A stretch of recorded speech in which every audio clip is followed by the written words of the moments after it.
Muy buenas tardes, estimados televidentes y radioyentes. Estamos de vuelta en la mesa redonda y para iniciar una serie que yo sé que muchísima gente quisiera, sé que mucha gente quisiera participar de ella. Vamos a hablar de Fidel desde el recuerdo de personas de diferentes sectores que lo recuerdan y que lo recuerdan no ya solo como el líder, como el dirigente que fue, también como eso, pero fundamentalmente como el ser humano que supo acercarse a otros seres humanos y lograr de ellos lo mejor para dejar marcada una época. Y si dejó marcada una época Fidel en la historia de la humanidad, en la historia de nuestro país, en la historia de América, sin dudas la dejó marcada especialmente en el sector educacional. En la educación hay un antes y un después de la campaña de alfabetización que él lo llamó batalla y decía por qué lo definía como una batalla.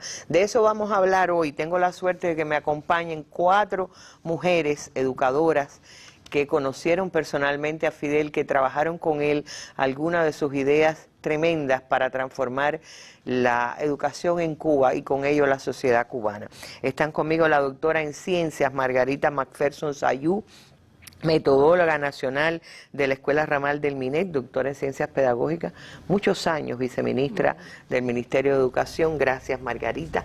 De esos años de muchos cambios también. Sí. La doctora en Ciencias Marisela, la más jovencita de esta mesa, Marisela Rodríguez Peñate, es profesora de la carrera de licenciatura en Educación Español, Literatura y además es la secretaria general del Comité del Partido de la Universidad de Ciencias Pedagógicas Enrique José Barona.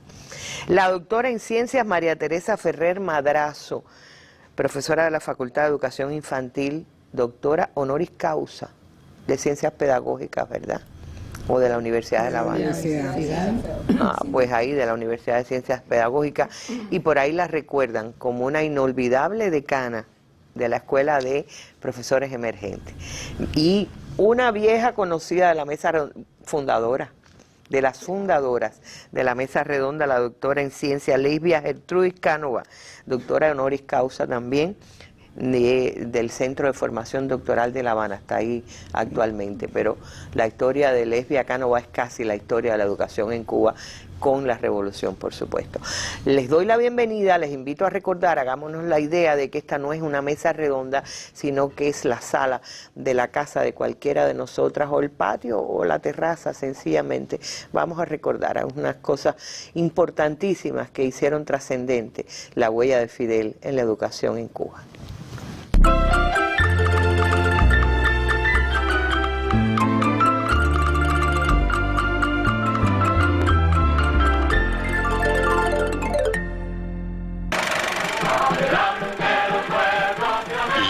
Fijada por la revolución va siendo alcanzada. Brigadistas y campesinos, hermanados en su devoción a la patria socialista, trabajan en la conquista de una victoria que sentará un precedente en la historia americana.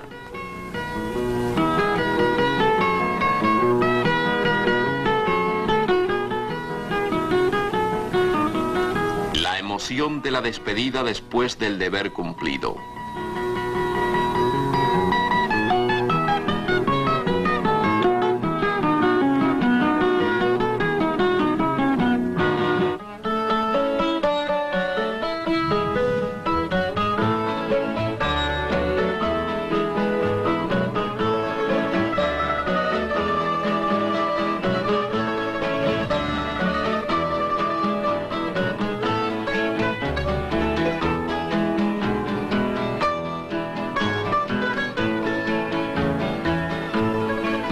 Y montañas van quedando atrás. La batalla contra el monstruo del analfabetismo ha terminado. 4 siglos de ignorancia han caído abatidos en un año de fecunda labor. Un año de duro bregar en que los escollos han sido vencidos por el ejército más puro del mundo. El ejército de los jóvenes héroes, Conrado Benítez y Manuel Ascunce, ha ganado otra gran batalla en la lucha de nuestro pueblo por superar las lacras del pasado capitalista y sus medios de explotación. Fidel expresa: hemos ganado una gran batalla, Batalla que comenzaron los maestros, que prosiguieron los alfabetizadores populares y que cobró extraordinario y decisivo impulso cuando nuestras masas juveniles integradas al ejército de alfabetización Conrado Benítez se incorporaron a la lucha. La revolución, después de haberles pedido que llevaran por valles y montañas la enseñanza, ahora les pide que se hagan técnicos, ingenieros, artistas, economistas, instructores de arte, profesores. Vamos a proceder a izar la bandera con la que el pueblo de Cuba proclama ante el mundo que Cuba es ya territorio libre de analfabetismo. Esta victoria extraordinaria, ganada por nuestro pueblo en medio de bloqueos y de agresiones, eso es socialismo. Y bueno, Lesbia Cánova me decía, por algo me decía ella, y no están las imágenes del tren.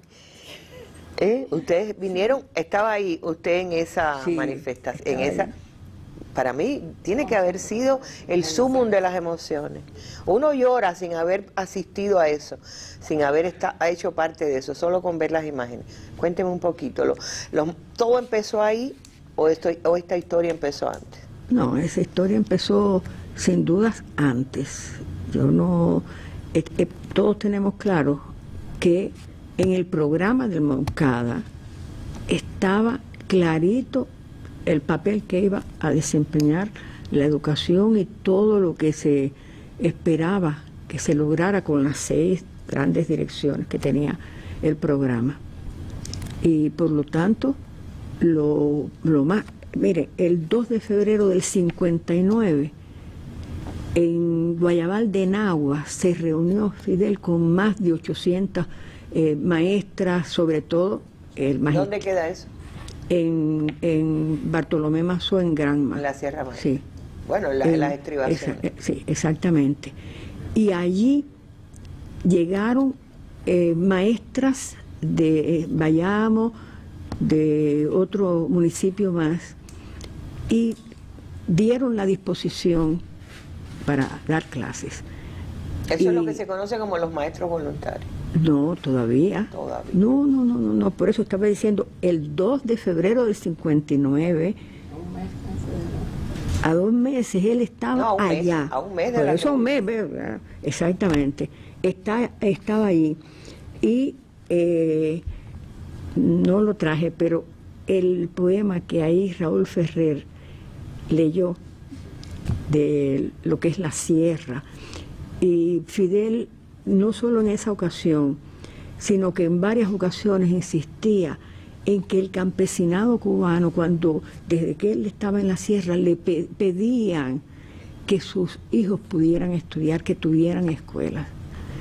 Es decir, eso fue algo que influyó mucho. Además, hay algo que no toca ahora, de su propia persona, todo lo que él sufrió para poder estudiar como quería y para los problemas que tuvo en esa etapa de sus primeros años, no allá en Virán, sino cuando fue para Santiago de Cuba. Claro. Pero a partir de allí empezó a ver en Santa Clara, ese mismo año, ya también hace declaraciones y se va diciendo, no todo el programa, pero estaba en el programa de Moncada previsto. Y hay otro encuentro que se hace por la televisión, que hace Fidel un encuentro con maestros, ahora no recuerdo el nombre de la organización, pero en todo el debate de por qué era necesaria la educación, incluso para él la misión más sagrada del mundo es la de maestro. Claro. Y se reúne con maestros acá en La Habana y les propone, como estaban los maestros voluntarios allá, que donaran la mitad de su salario para poderle pagar a esos maestros y que siguieran trabajando en la sierra. Explíqueme un momentico, ¿los maestros primarios son ya entonces en el 60? No, En el propio 59. En el propio 59 estaban, no es que se formaran como maestros, no es un asunto de formación. Yo digo, grupo de maestros voluntarios, los que pertenecía, por ejemplo, Conrado Benítez, que después viene por eso la Brigada Conrado Benítez. Ese movimiento ya surge después de aquella reunión en Bartolomé Mazó. Después de la convocatoria esta que él hace por el canal que existía en aquel momento, Telemundo. Sí, claro. En Telemundo. Radicaba aquí. Bueno, sí. Bueno, es ahí donde se hace esa gran convocatoria. Y Mago, como fue siempre, con todo el respeto, sugirió y convenció a los maestros, a los colegios de maestros, que de distintas características esos colegios, ese no es el tema de hoy, y logró que renunciaran a la mitad de su salario para poder mantener a los maestros voluntarios en la sierra. Realmente, desde antes del 1 de enero, hay algo que es una joya, y es todo lo que el general de ejército hoy, Raúl, y Acela de los Santos, en el segundo frente. En el segundo frente oriental, Fran País. Y la alfabetización a los miembros del ejército rebelde, es decir, esa idea de él de que lo más sagrado que hay en el mundo es la educación, él y los que lo acompañaron, se daban cuenta de la trascendencia que tenía. Y siempre, cuando supe esto hace mucho tiempo atrás, me llamaba la atención que al campesinado cubano, lo primero, él lo reiteró en distintos actos, lo primero que le pedían era que querían que sus hijos estudiaran. Usted es camagüeyana y alfabetizó en Camagüey. Allá en Camagüey, en San Serapio. Es decir, era de la ciudad y se fue al campo. Sí. Era de una familia que a lo mejor no tenía ningún vínculo con el campo, o sí. Pero yo preguntando, porque sé que muchos muchachos dejaron las comodidades de la ciudad. Usted hablaba de un tren, el que vinieron, a través de todo el país para el acto aquel de la declaración del territorio libre de... Los vagones numerosos, y encima lo que tenían era las pencas de guano. Y la alimentación hizo daño a algunos de los muchachos. Eso fue muy pintoresco, la llegada, pero fue un momento de felicidad tan grande para todos nosotros, esa declaración, izar la bandera. Bueno, yo creo que entre aplausos, sonrisas, llanto, todo, y dinos qué otra cosa tenemos que hacer. Así era la frase. Ahora, ya para siempre quedó marcada Lesbia con la educación. Eso. Tengo que decir con franqueza que no jugué en mi vida otra cosa que la escuelita. Le daba clase a las muñecas, cualquier cosa, y lo que no pensé nunca es tener el curso de mi vida, sino ser graduada de la normal de maestros de Camagüey, que se llamaba San Zenón. Eso estaba seguro. Correcto, pero usted es la persona que también durante muchos años después estuvo bajo las orientaciones de Fidel, de Armando Jara y luego José Ramón Fernández, etcétera, pero sobre todo en el curso del pensamiento de Fidel respecto a la educación.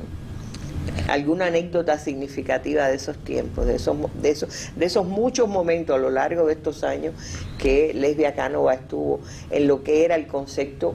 Porque yo creo, me permite y me corrige, que una de las características del pensamiento educativo de Fidel como educador es la innovación y la renovación constante. Es lo que yo veo cuando repaso esto mismo que me ha hecho. Yo le decía a Margarita, prepáreme ahí la lista de todo lo que ha pasado a lo largo de estos años trascendente en la educación.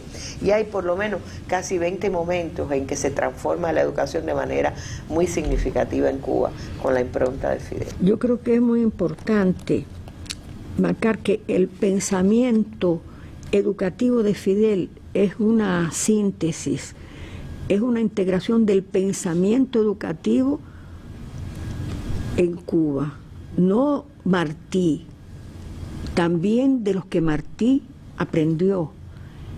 Y para él era imprescindible conocer el pensamiento educativo cubano y lo incorporó, y además logró una combinación con el marxismo para la aplicación de ese pensamiento educativo, no por defender mi esfera de la que en una etapa me dediqué, de lo que me gradué, sino que esa imbricación que logró entre el pensamiento educativo, que siempre fue revolucionario, no voy a mencionar a todos esos pensadores para no extenderme, pero que siempre fue progresivo, y él logra producir una integración, no es una superposición, no es es que comprende muy bien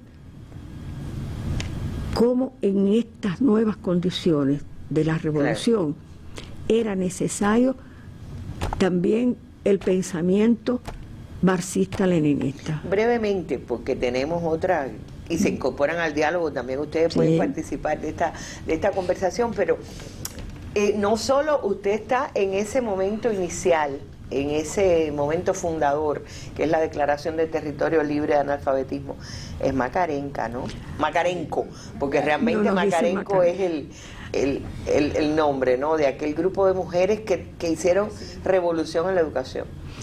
Sí, porque ¿Cuál era la idea de Fidel con las Macarencas? Después del tren nos regresaron a las casas.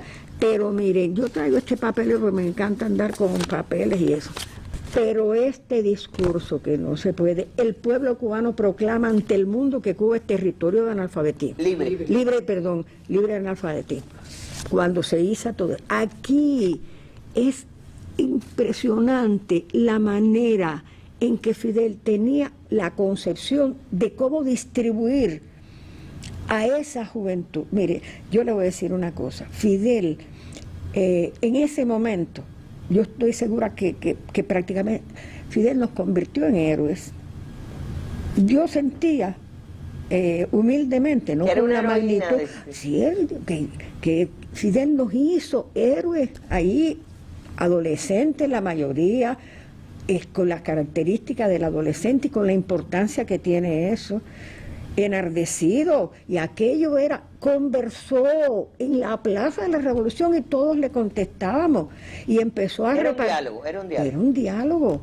Y espérense, que hay más, así, decía, esperen que hay más, repartió para el de nosotros fue especial, porque digo, sí, realmente lo digo no por Macarenco, sino porque lo dijo. Y eso dependía también de la relación que tenía con Elena Gil Izquierdo y su esposo español revolucionario, sin duda, y creo que también es bueno que recordemos eso.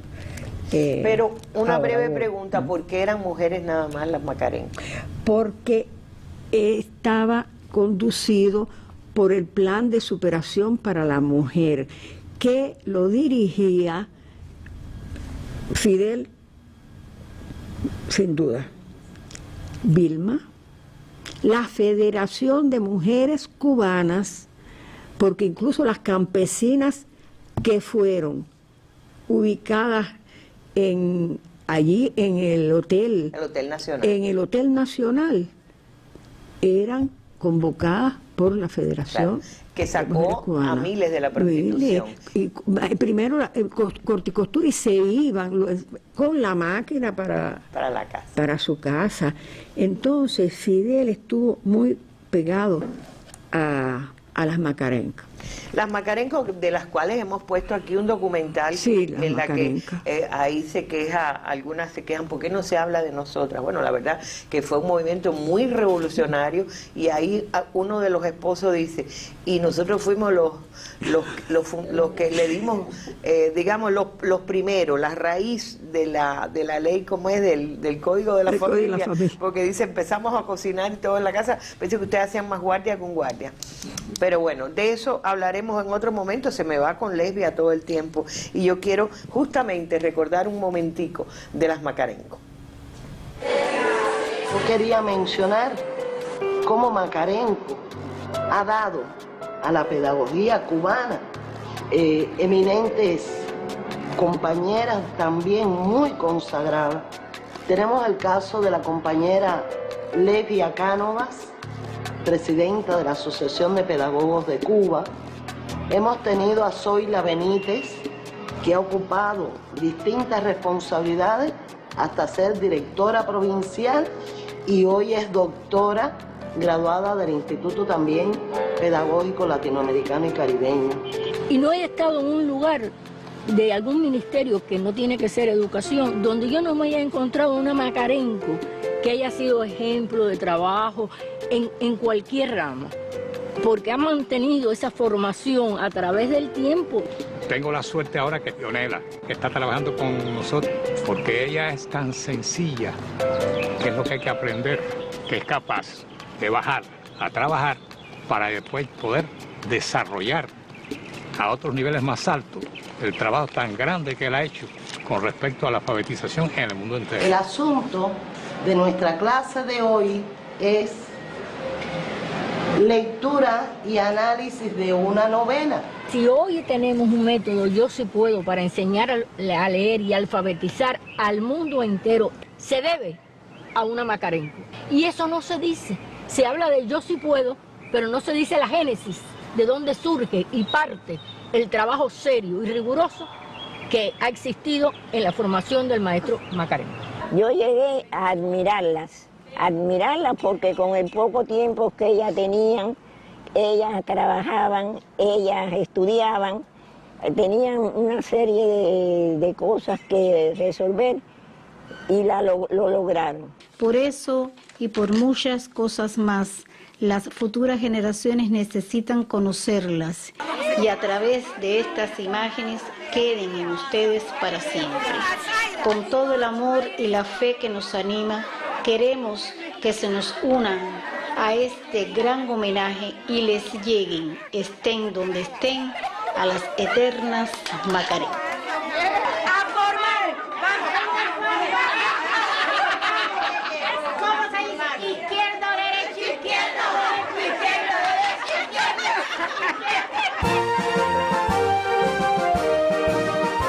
Estudiamos en la escuela Macarenco, todas juntas como hermanas vivimos, día a día las clases recibimos. Aquí están cantando las Macarencas. María Teresa, usted como una profesora siempre de la educación primaria, se habla del desvelo de Fidel por la preparación de los niños. Yo recuerdo siempre la primera mesa redonda cuyo título puso él, ¿en qué tiempo se puede cambiar la mente de un niño? Porque tenía, también me gustaría recordar con usted momentos claves del pensamiento de Fidel y qué es inseparable de su memoria durante tantos años como educadora. Sí, primero decir que yo soy maestra. Me gradué como Macarenco, importante también, y conozco la alfabetización porque tuve la suerte, porque también todas esas cuestiones son que uno ha tenido que hacer, son privilegios que hemos vivido y que en definitiva lo que han hecho es fortalecernos más y comprometernos más con la educación que siempre fue el desvelo de Fidel Castro y que trajo consigo que toda la fuerza inicial del proceso revolucionario se dedicara a ella. Porque además hay una realidad, siempre tuvo muy claro que la transformación de la sociedad tendría que tener como elemento esencial la formación y desarrollo de los seres humanos. Y por tanto, de ahí la importancia al menos que le dio siempre a la educación y se comenzó por la alfabetización, como muy bien expresaba la doctora Lesbia. E incluso yo soy de los que pienso que ese momento, ese contacto del comandante con todas las personas y el escuchar y el atender es una gran virtud que siempre tuvo. y yo soy de las que hablo de él en presente. No me cuesta trabajo verlo en otra posición. No sé si en algún momento me acostumbraré. ¿Y por qué digo que es una gran virtud? Porque nunca actuó a partir de su propio criterio sin tener en cuenta los puntos de vista de las demás personas. Y eso es lo que nunca se olvida del comandante Fidel. Ese contacto con los seres humanos, sea quien fuere, donde fuere, y lo que dijese, siempre Fidel lo tuvo en cuenta. Y por eso es que en el proceso revolucionario, la alfabetización, también digo, y se lo explico a mis estudiantes así, que el momento de la alfabetización es la causa fundamental y causa agradable, por supuesto, de que nosotros hayamos logrado tantas cuestiones en nuestro país, a pesar de todos los enemigos que sabemos que tenemos en definitiva. Pero eso que él dijo en un momento, no le decimos que crean, sino que lean, es una frase que puede ser muy simple, pero que tiene un mensaje muy profundo. Y así es como se ha comportado en definitiva el pueblo. Yo soy maestra Makarenko, soy maestra primaria. Posteriormente tuve la posibilidad, como Makarenko al fin, de especializarme en deficiencias intelectuales, o sea que trabajo siempre. Mi peso fundamental ha sido en la educación especial, una especialidad que siempre fue desvelo también del comandante, y que forma parte de su concepción humanista, en definitiva, el estar al tanto de todas las personas, además del primer detalle, del más insignificante detalle. Siempre la educación especial, que realmente se conforma en Cuba como tal en el año 62, de eso soy graduada también, y eso es importante. He trabajado mucho en educación especial y mucho en primaria. En primaria con más fuerza en los últimos tiempos. ¿Pero por qué primaria? Primaria es la columna vertebral del desarrollo de cualquier país. Yo siempre digo que cualquier persona siempre va al menos de primero a cuarto grado. A lo mejor no va a quinto y sexto, pero primero y cuarto, de primero a cuarto sí va. Y eso es importante. Y por eso es que siempre el comandante, por eso es que siempre los maestros se han formado para primaria, como peso, como cosa fundamental. La alfabetización fue en ese sentido, que se sabía leer, no se sabía leer, no se sabía escribir. Luego el seguimiento fue buscando la forma de que se llegara a sexto grado. O sea que fue un continuo de formación hasta tanto poder llegar.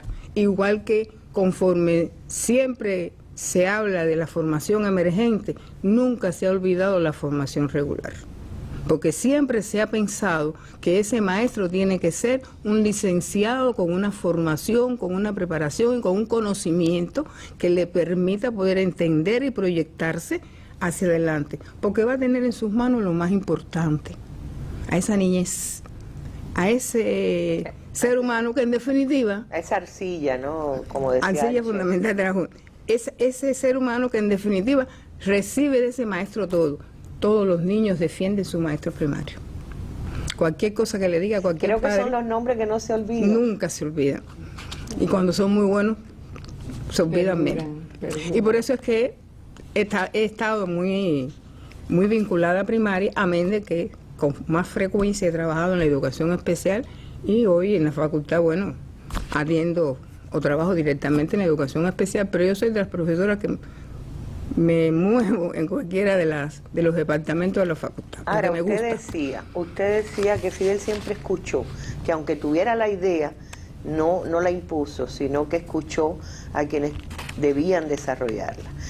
Usted participa, voy a decirlo porque entrando aquí una compañera nuestra de producción dijo, ahí está mi profesora María Teresa, que fue decana cuando yo era maestra, vicedecana en la Allende, de la formación de maestros emergentes. Eso fue un momento crucial de la educación, ¿verdad? Y hipercriticado por todas las tendencias contra la revolución, es decir, fue objeto de mucho ataque. En la formación de maestros emergentes. Ahí usted estuvo cerca de las ideas de Fidel. ¿Cuál era la idea de Fidel en torno a esto? ¿Por qué el concepto, la emergencia? Primero, Fidel siempre estuvo una proyección de atender lo que en el momento hiciera falta atender. Y este fue un momento.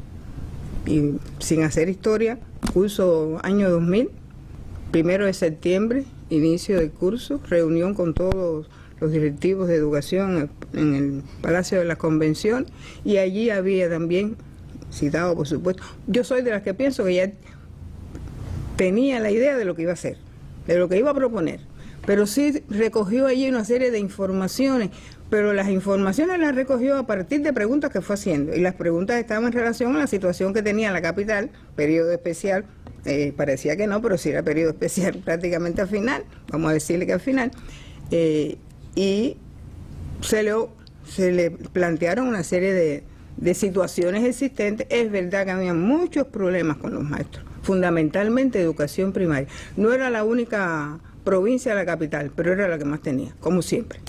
Y entonces había una compañera que se llama Regla, que no se me ha olvidado el nombre, que de Arroyo Naranjo, y él le pregunta a Regla que si ella le preguntó la cantidad de alumnos que tenía, y ella le explicó, creo que eran 40 alumnos, y él le dijo que si ella podía trabajar con 20 alumnos ella, y un maestro joven al lado con 20 alumnos y atenderlo. Y ella le dijo que sí. Él hizo otras preguntas de su aspecto personal, de cuestiones que ella tenía, pero estamos en el elemento esencial. Y cuando siguió ese análisis, ya tenía en su mente que era necesario buscarle una solución a aquel problema. Y dijo, no se preocupe, todo va a tener una solución. Yo sí le puedo decir que a los 17 días se inauguró la Escuela Revolución Húngara en 1919. ¿Cómo yo llego a la escuela? Yo era la secretaria del comité del partido de la escuela de la Facultad de Educación Infantil, pero que radicaba en La Allende, con las carreras de los departamentos de primaria, preescolar, especial. En especial está logopedia y la educación especial, esos son los dos. Y se hizo todo el proceso muy rápido, y se proyectaron con mucho deseo más de 200 profesores de Barora, más, y fundamentalmente de la facultad nuestra. Asimismo, de la provincia de Habana, de Matanza, y sí le digo que el 17 para hacer la historia corta, 17 de septiembre se estaba inaugurando la escuela. Yo cometí un error, se me ocurre decirle a la decana, la doctora Magali González Lamazares, a mí me gustaría estar en ese programa. Esa fue mi expresión en el momento que estábamos haciendo la relación para subirla. Eso fue lo que yo dije. Yo no dije que yo quería ser la directora de la escuela. Yo quería estar allí como maestra porque también me gusta, a mí el proceso de formación me encanta. Y por eso toda la vida lo he hecho. Y como decía Lesbia, desde que decidí ser maestra, no puedo hacer esa historia porque no se debe hacer, desde que decidí ser maestra, nunca he dejado de dedicarme a ese aspecto. Para mí eso es esencia. La formación y más de maestros. Formación en sentido general y en la formación de maestros. Y más el trabajo con los jóvenes. Porque el joven te enseña, te transforma. Y eso el comandante siempre lo tuvo presente. Nunca el comandante proyectó nada que no estuvieran presentes la mayoría de los jóvenes. Y confiando en los jóvenes. Y esas son cosas que hay que tener muy en cuenta. El joven te obliga. Ahí es cuando él se da cuenta de que es demasiado alumnos en un aula para un maestro. Puede ser que se haya dado cuenta antes, pero ahí es donde toma la decisión. Y entonces, bueno, se conformó la escuela con 500 estudiantes, 100 eran de Matanza, 400 de la capital, y 50 profesores. 50 profesores contando el consejo de dirección. Y él sí direccionó, y eso sí lo tengo muy claro, y fue correcto, qué era lo que había que hacer en la escuela para que eso funcionara. Y por eso dijo, ¿por qué 50? Cada uno de nosotros, fuese profesor o miembro del consejo de dirección, teníamos bajo nuestra atención 10 estudiantes. Por supuesto, nosotros nos tocaban 10, nos tocaban los 50, los 500, pero eran 6. Y eso nos ayudó a resolver el problema, porque era necesario conocer y controlado sistemáticamente por él. Para mí, otra virtud del comandante. Planificación que hiciera, proyección que realizara, control sistemático, aunque usted puede pensar que él no se acuerda, él siempre se acordaba y volvía sobre eso, por diferentes vías, pero le preguntaba también a usted. Y se aparecía en la escuela. Y se aparecía cuando él lo consideraba, o en esta actividad o en la otra actividad. Todos esos muchachos adoran todavía hoy al comandante jefe. Así. Y se sometieron a ese proceso. Debo dejar claro que esos estudiantes todos eran el primer y segundo grupo, porque los resultados del primer grupo trajo consigo que el comandante considerara necesario realizar un segundo grupo que comenzó en abril. El primero terminó el 15 de marzo, que fue una graduación muy linda, muy linda, porque había maestros de todas las generaciones. Eso fue bello, por lo menos para mí, me emocioné mucho. Y el comandante estaba muy contento. También eso es otra enseñanza.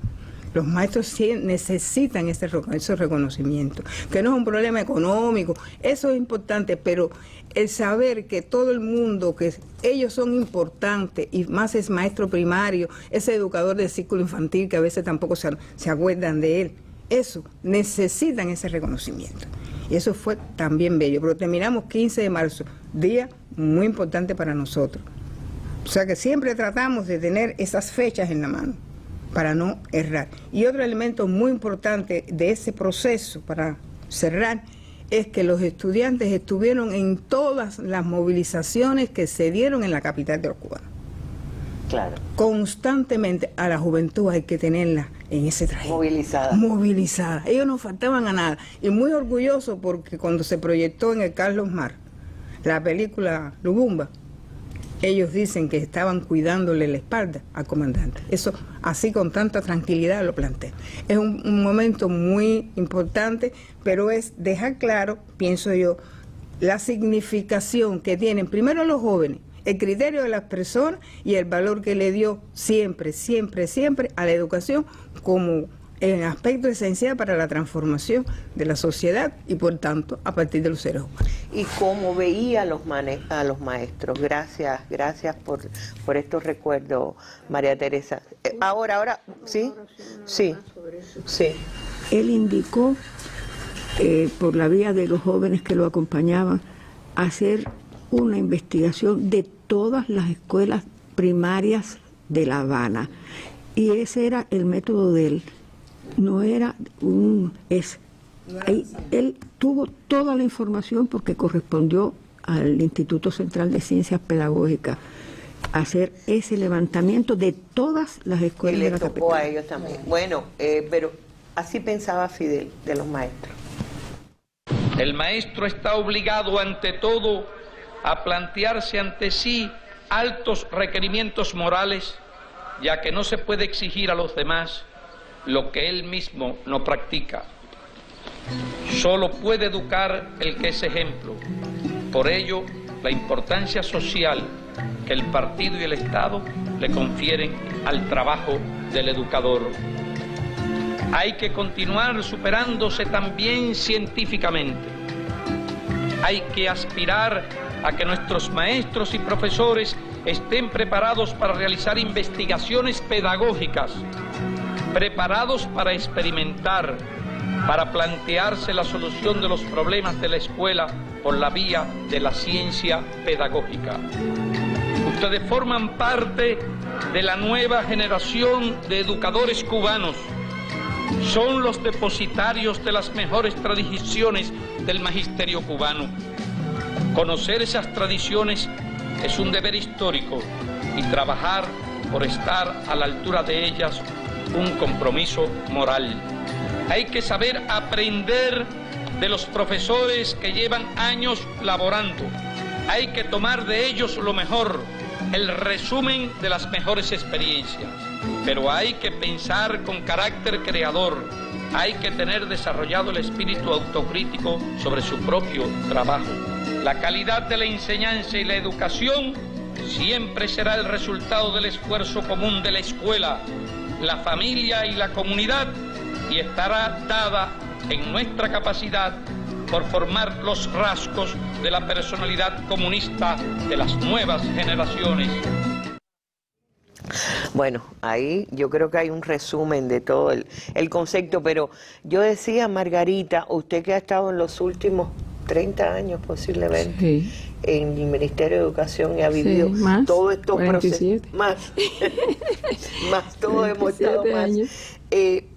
Hablar un poquito de todos estos procesos, qué cosa usted hablaba, hoy estábamos conversando y me decía, ese es el método Fidel. ¿A qué usted le llama el método Fidel? Bueno, le explico. Quiero antes retomar algo que dijo la doctora María Teresa, y es que es también una idea del comandante, su pensamiento de una formación integral. ese concepto de que cuando se va a formar al niño, la niña, el adolescente, el joven, tengamos una percepción de integralidad, donde la educación y la cultura, ambas, conformen una personalidad que pueda desempeñarse de manera efectiva en cualquier ámbito. Y yo creo que esa es una idea que también es importante. Yo tuve la oportunidad... Que se concretó después del programa de formación integral. Sí, esa idea tuvo una mayor concreción, porque en todos los programas esa idea está presente. Cuando usted analiza el programa de formación de trabajadores sociales, el de informáticos, el de la superación para jóvenes, en todos hay siempre una línea que está encaminada al desarrollo de esa personalidad desde un punto de vista integral. No quedarse solo con un conocimiento específico, sino que esa persona pueda tener la posibilidad de poder desempeñarse ampliamente en cualquier ámbito. Yo creo que eso es importantísimo. Yo tuve la oportunidad de estar vinculada con el comandante en varios programas que se desarrollaron en nuestro país, formación de profesores, formación de médicos latinoamericanos y en todo lo que nos han dicho nuestras compañeras, Ailín. Y siempre me detuve en hacer un análisis de sus cualidades, porque hay una cosa que es importante: cada una de sus cualidades la ponía de manifiesto en cualquiera de las actividades que desempeñaba.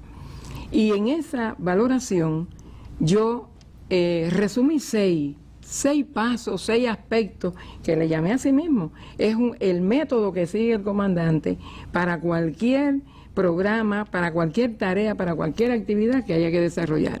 Hay una primera que María Teresa hacía alusión: la indagación. Cuando se planteaba un programa, una tarea, un hecho, había sido estudiado, no era improvisado.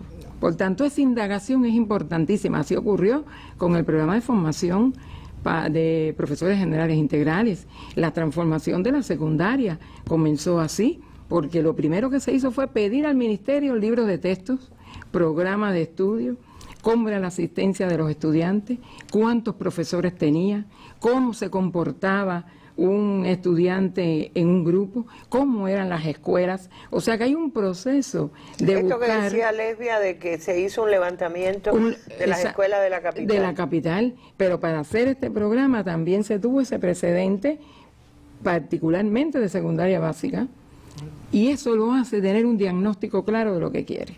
Entonces yo digo, perfecto, después que tiene eso, hay un segundo paso: orienta, transmite su idea, da la tarea que hay que hacer. Y escucha.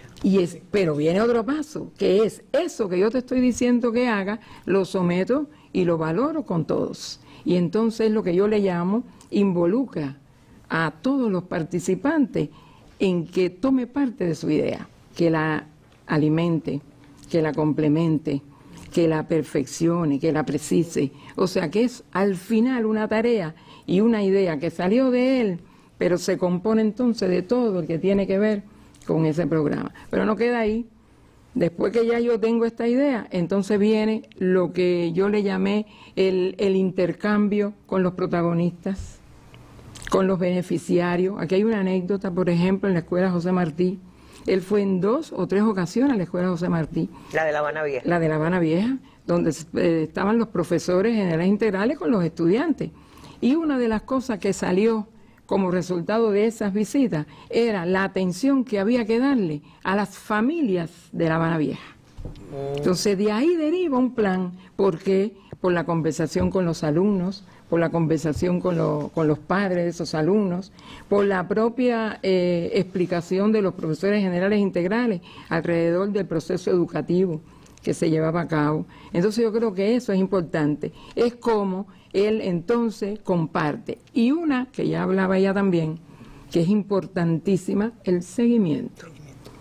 O sea, eso no se quedaba en que ya yo te di la tarea, se hace de esta forma, sino cómo sistemáticamente partes diario. Nosotros con el programa de profesores generales integrales había que dar un parte diario de cómo se estaba desarrollando el programa, intercambio sistemático que hacía, visita a los lugares, reuniones con los estudiantes, análisis de los resultados y valoración. Entonces esos pasos que yo contabilicé 6, bueno, pues le podemos llamar así, método Fidel, porque es un procedimiento que es precisamente el transmitir la aplicación de un método científico, porque empieza con un diagnóstico y el resultado final es punto de partida para tú volver otra vez a revisar y retomar lo que tú estás haciendo. Hay un punto que me atrevo a incorporarle que usted no incorporó, que quizás por mi profesión, la comunicación. Exacto. Yo creo, desde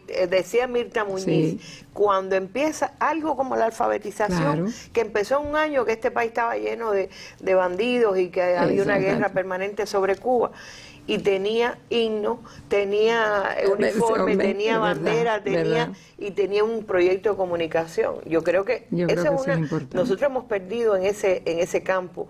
Yo estaba buscando hoy, lo digo honestamente, materiales para acompañar nuestro recuento, y uno encuentra más materiales negativos sobre la educación en Cuba que positivos. Y tenemos material, hay que ponerlos en la red, hay que subirlos a YouTube, en los métodos actuales, porque yo sé que existen, porque hay un Cinesoft, porque hubo una televisión educativa. Claro. Aquí hay tres, él definió 3 principios básicos de la transformación de la secundaria básica. La relación, un profesor por 15 alumnos, el seguimiento al proceso educativo de ese estudiante. Era como un preceptor. Él lo concibió como un tutor, preceptor, un educador, la persona que estuviera. Y ahí sale también otra de sus cualidades importantísimas.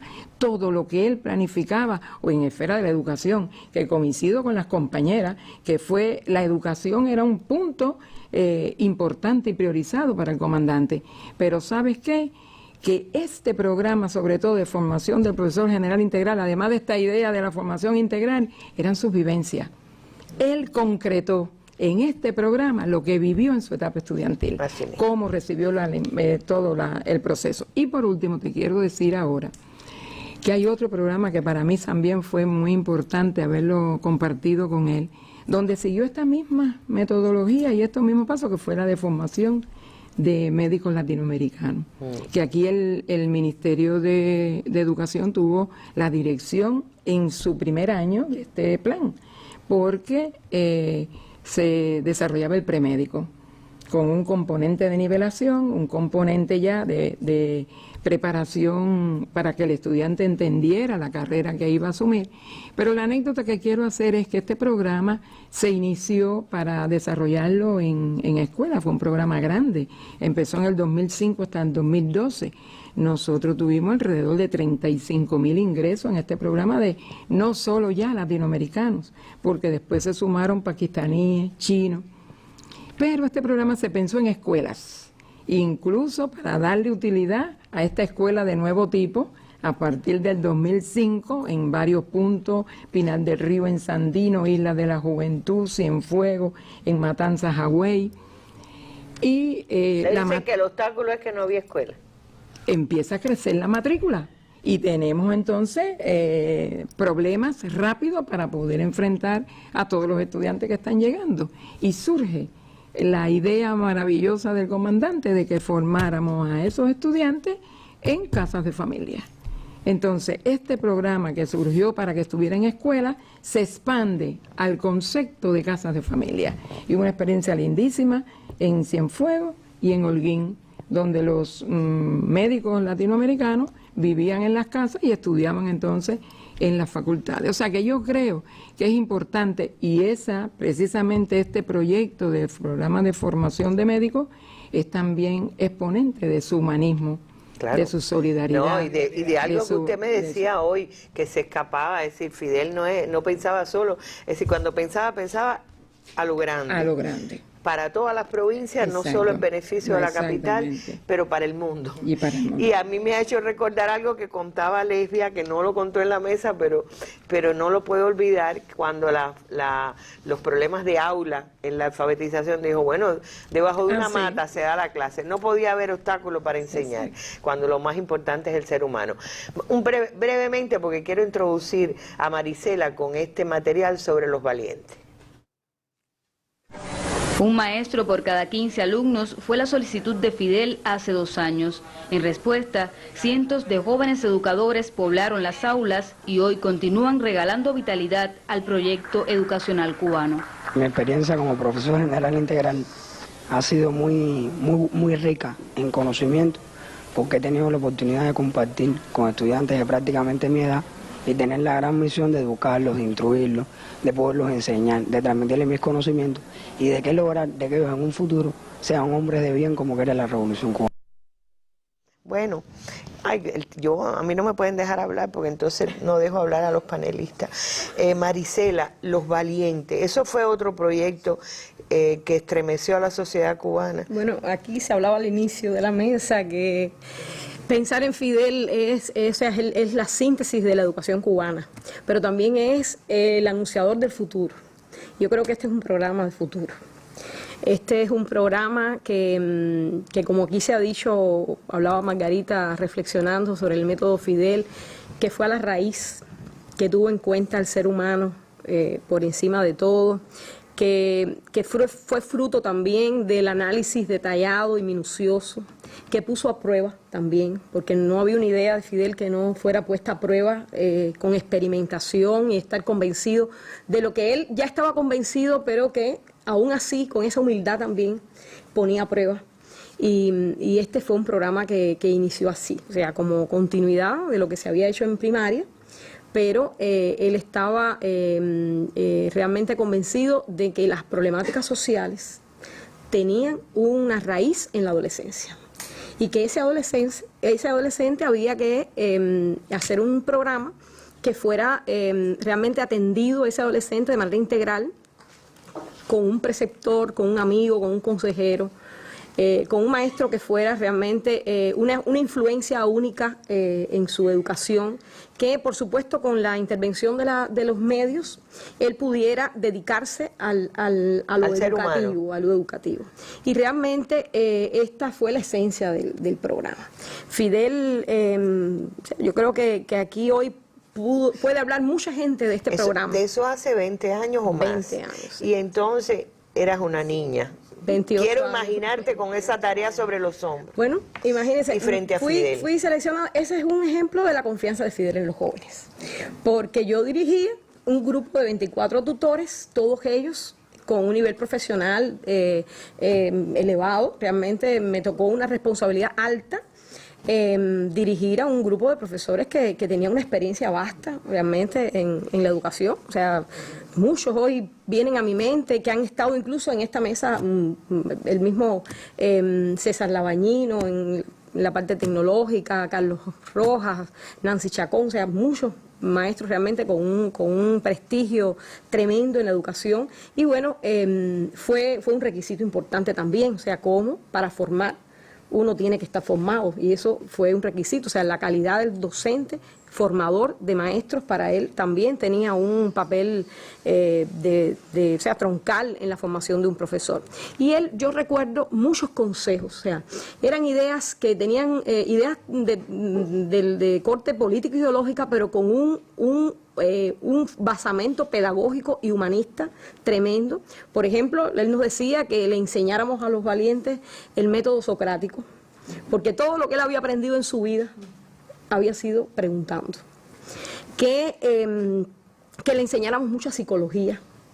Realmente el diagnóstico, el papel del diagnóstico, Margarita hablaba al inicio del diagnóstico que se hizo y del papel que el diagnóstico tenía también en la formación de un profesor y de un adolescente, pero él también diagnosticó cómo estaba la enseñanza secundaria básica en el mundo, no solo en Cuba. O sea, también pidió información de cómo estaba, porque él estaba convencido de que si ese programa daba frutos, iba a ser un aporte innovador también al mundo, no solo a Cuba.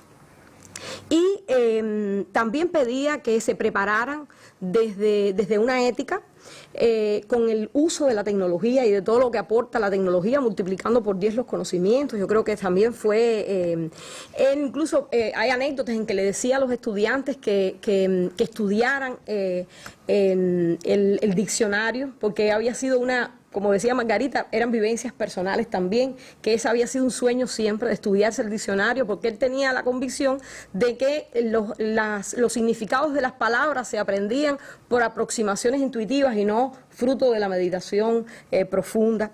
Y bueno, muchas fueron los consejos que nos dio. Ahí realmente Fidel... Pero hay una sobre anécdota todo, de algo que te dijo sí, fue esta posición de tener en cuenta a nosotros, o sea, realmente escucharnos también y convencernos de lo que él estaba totalmente convencido. Nosotros habíamos preparado el plan por áreas de conocimiento.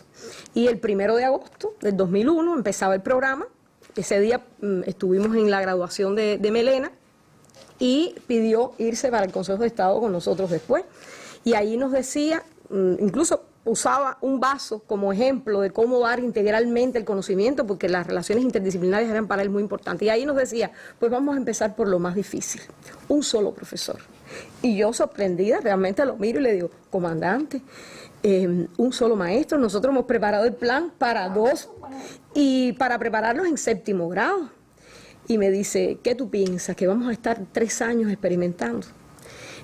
Vamos a empezar por lo más difícil, vamos a probar. Y si nos equivocamos, rectificamos. Y yo soy el responsable. O sea, él se incluía. Él estaba acompañándonos, muchas muestras de acompañamiento, tanto que al otro día estuvo en Cojima, ya llegó y dijo, vengo a darles ánimo. Ya nosotros, por supuesto, habíamos hecho la reestructuración del plan de estudio y ya le habíamos podido mostrar también a él que habíamos pensado, pero igual recuerdo cuando se iba de ese día de Cojima, después de un diálogo con ese claustro, con los estudiantes y con los trabajadores de allí, estaban también acompañándonos el ministerio, Margarita incluso en persona, y me dijo, me voy muy tranquilo por el rostro de los estudiantes y el de los profesores. Tienes personas muy inteligentes trabajando contigo aquí y todo ha empezado muy bien. O sea que para él también es muy importante esa alta motivación que se adquiría, no solo por la satisfacción personal que uno iba logrando, sino también cómo eso se entroncaba también con que uno fuera útil al país, a la revolución. Claro. Mira, tendríamos para hacer otro programa. Por ahí se me queda... Páseme la reflexión un momentico, la última reflexión de Fidel, que la trajo Lesbia, donde dice Fidel que, excúseme que no lo haya hecho, así comenzó mi vida, a lo mejor escribo si tengo tiempo sobre eso, su experiencia como estudiante. Excúseme que no lo haya hecho hasta ahora, solo que tengo ideas de lo que se puede y se debe enseñar a un niño.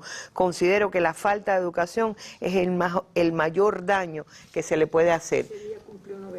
El día que cumplió 90 años. Bueno, con eso cerramos teníamos para recordar, por eso yo digo, tenemos que hacer otro episodio. Educadores hablando, háblenme de Fidel.